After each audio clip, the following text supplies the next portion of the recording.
Hey guys, Tony here. So I've been wanting to record some more productivity videos for you guys. In this video, I'm going to show you some of the cool tools that you can use to help speed up your documentation time.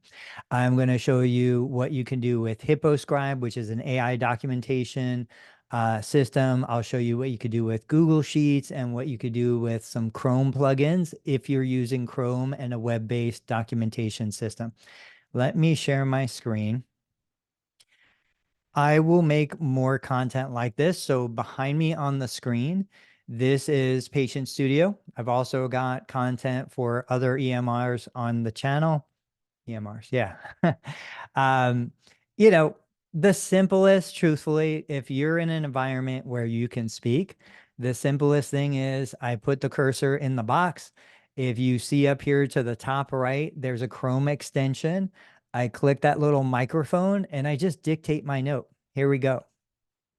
Patient presents with report of low back pain, period, symptoms initiated of insidious onset, period.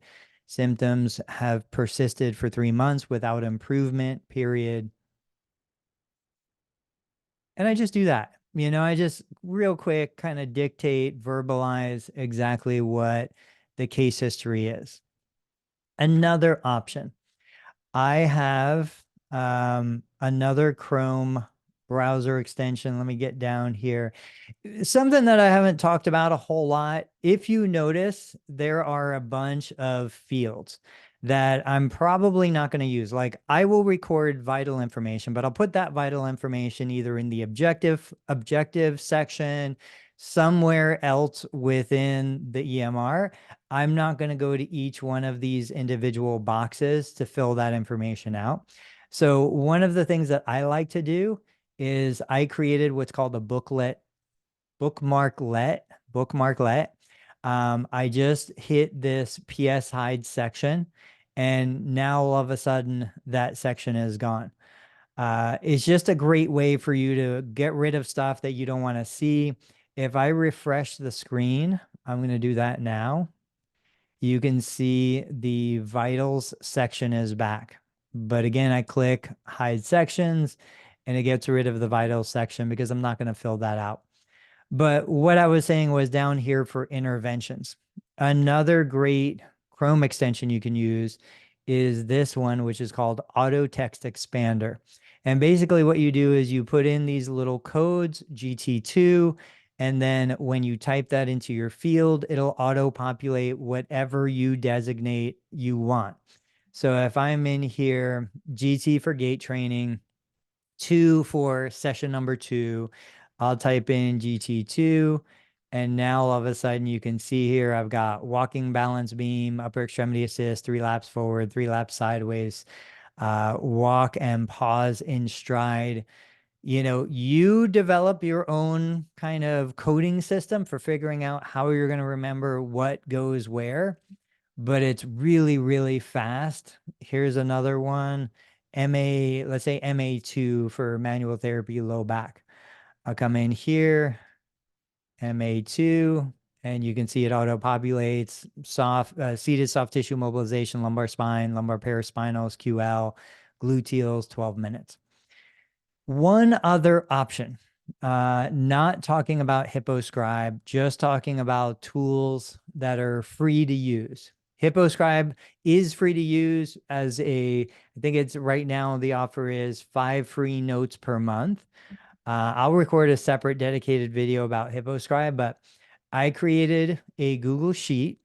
Now this tab, if you look at the bottom left, this tab is the treatment list.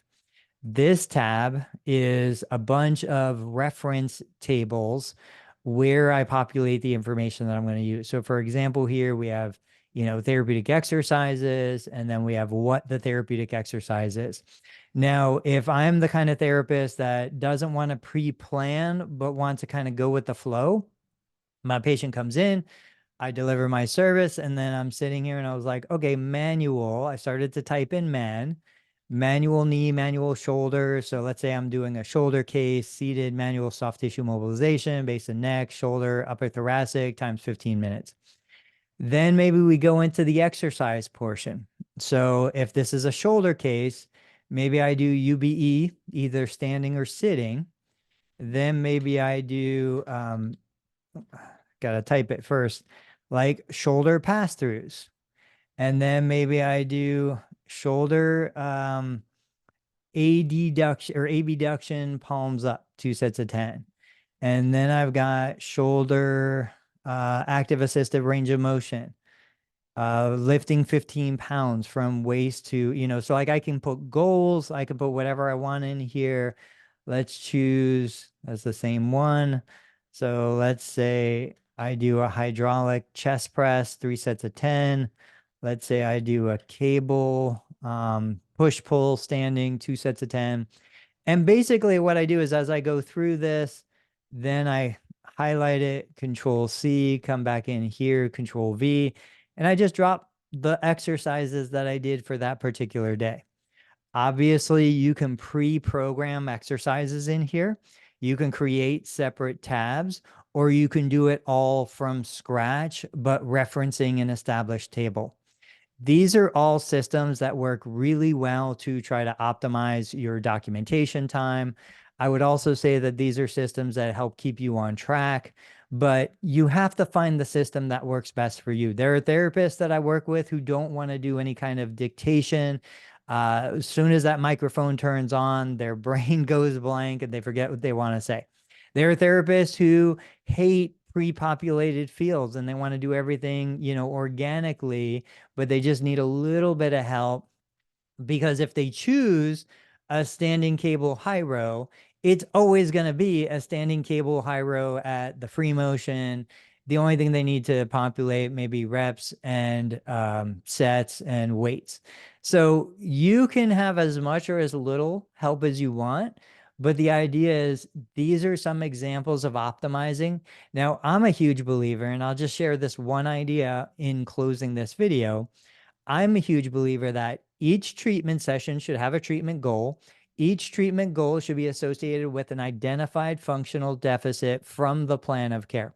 So if my treatment goal for today is to improve sit to stand from a 19-inch surface, then I should be able to choose that treatment goal, and programmatically, I should have set up a template that fills in the typical therapeutic exercises for that treatment goal.